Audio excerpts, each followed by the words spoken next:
Okay, so this is Andrew, and he's been here. How long have you been here? I've been here for almost 6 months now. Wow. 6 months. Time flies. Yeah, it does. Yeah. Christina's been here 8 months, and I just interviewed her That's a right. second ago. Yeah. So, wow, half year. That's right. So what originally brought you to Taiwan and leader language schools? Yeah. I'd say originally I was just really most comfortable coming to Taiwan. Like teaching overseas, especially if you never lived in a different country. It's a lot different living somewhere than just traveling somewhere. It can be pretty scary if you haven't done it before. And Taiwan just kind of made me feel comfortable. Like everybody here, all the teachers here that I spoke to before I came were really welcoming. It seemed like they were having a good time and were positive about the experience. So I thought it would be a good thing for me to do. So you took the leap. That's right. Yeah. Yeah. And it's also a pretty inviting country, just when you learn a little bit about it. It's definitely smaller, and it's pretty easy to get everywhere. Like you can travel somewhere in a day if you want to. Whereas like in the States, you'd be traveling for several days if you wanted to get to, somewhere else. But here, if you just take a day of your time, you can pretty much go anywhere. So that's pretty cool too. Great. Yeah. All right. So what would you tell a teacher who is thinking about coming to Taiwan and leader language school? Yeah, good idea. I mean, personally, I think it's a pretty good idea. I think that a leader specifically compared to other schools seems just really welcoming to foreigners. Like I know several people that they're the only foreigner at their school, and I think that can be a little bit frustrating maybe if you're the only foreigner there. But here we have several different foreigners, and we all work together, so that makes it a lot easier and just again a lot more comfortable ultimately. But I guess hints for coming to Taiwan, other than like the school, I'd say maybe learn a little bit of Chinese before you come. Don't have to learn a lot, but if you can say things like hello, how are you, thank you, and maybe like order food, then that makes it really easy to sort of do things. Numbers, right? Numbers, and maybe learn how to say a couple things about yourself, because people will probably ask you about that constantly.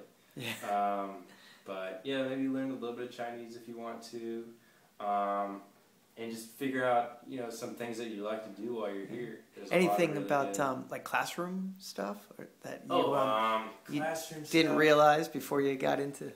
Well, I'd say you constantly have to have something to do. Like keep it moving. Yeah, keep it moving. Yeah. And if something is boring to students or they don't like something you're doing, you have to figure out a new way to do it. Yeah, and if you finish your lesson plan early. Right, you have to more things to do because there's like no downtime really. You kind of constantly have to be doing something. Right. So, and there's lots of fun ways of doing things also, like in the classroom, like you can look at a book and you can like play a game with what's in the book, and they're going to learn the same thing, but instead of just like sitting there reading, they can like be a little more active.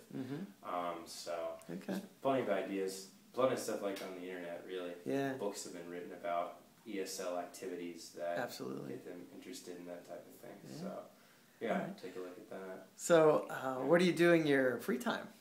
A lot of stuff, I guess. Depends what the weather's like. I know you play tennis. Yeah. Play tennis. Play tennis outdoors. Might have to move indoors soon because it does get very hot here, and also can rain a lot. But there's some really nice tennis courts. If you're into like soccer, there's a really nice soccer field in Changhua. There's lots of basketball courts.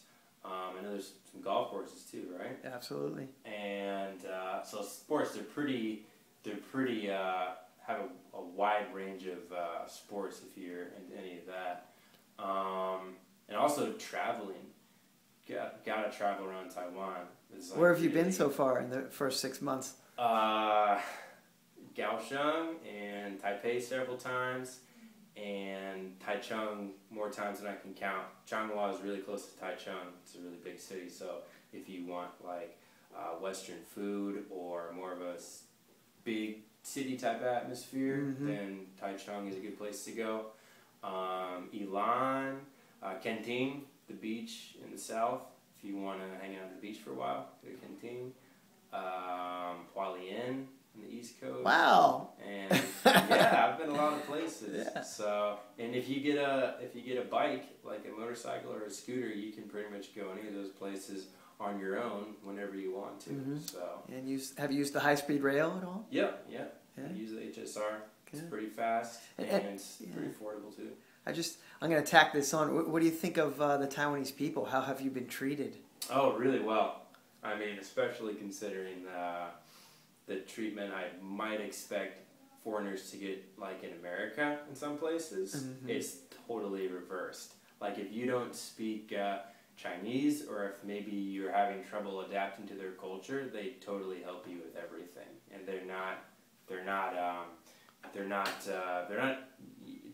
disappointed. I guess they're totally willing to help you out. Like if you go to a restaurant and you want to order something that you can't say in Chinese, they'll figure out a way to, find out what you want. Yeah, so, with lots of giggles. Really nice. Yeah.